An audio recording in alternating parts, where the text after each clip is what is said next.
Are you tired of your time being wasted in meetings? Of course you are.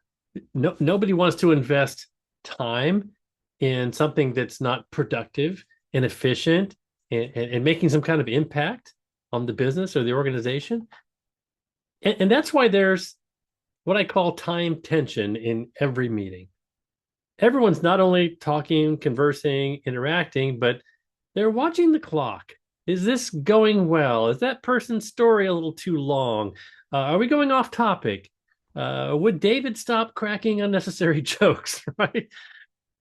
Nobody wants to waste their time. Well, time tension is a good thing in one respect.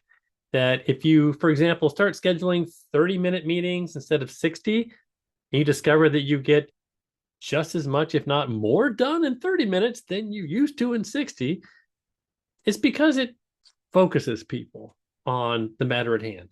Just like in an action movie, when the hero discovers a time bomb set to go off in 10 minutes, they get super focused right away, very clear, start making different decisions, right? So a little time tension is a good thing. However, it can go too far. And I've been in other situations where I was facilitating a meeting and got my time cut, right? From 30 to 15 minutes. And now it was like squeezing more conversation into a space that really didn't allow for meaningful conversation and for everybody to contribute. So what happened?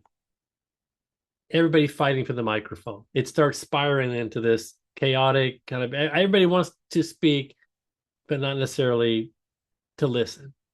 And when you get into that kind of situation where things are escalating, maybe because of some emotional dynamic or political thing that's happening, and it's just feeling out of control, our human intuition is to match that energy. I need to speak louder and faster than everybody else to get their attention.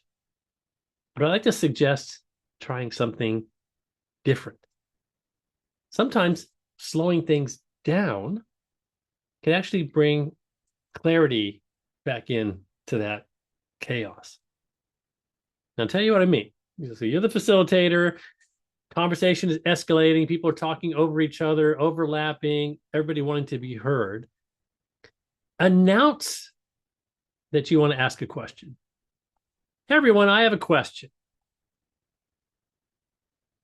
Important pause right there. That's a pause that says, hey, I'm taking the microphone. Is it okay if I have it? Might quiet down when you say that. And you pause. And then the next thing out of your mouth is, I'd like to ask you all something, but think for a moment before you respond.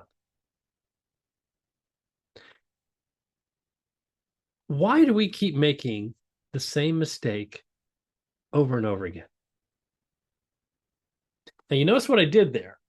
I not only dramatically slowed down my pace, longer pauses, I was demonstrating for the group what I wanted from them, right? Match my pace now instead of me escalating and trying to join the fray. You'll be amazed sometimes at how a rhetorical question set up, followed by a pause, followed by asking for questions from somebody who maybe hasn't contributed yet. Those things slow it down to the point that it brings clarity back.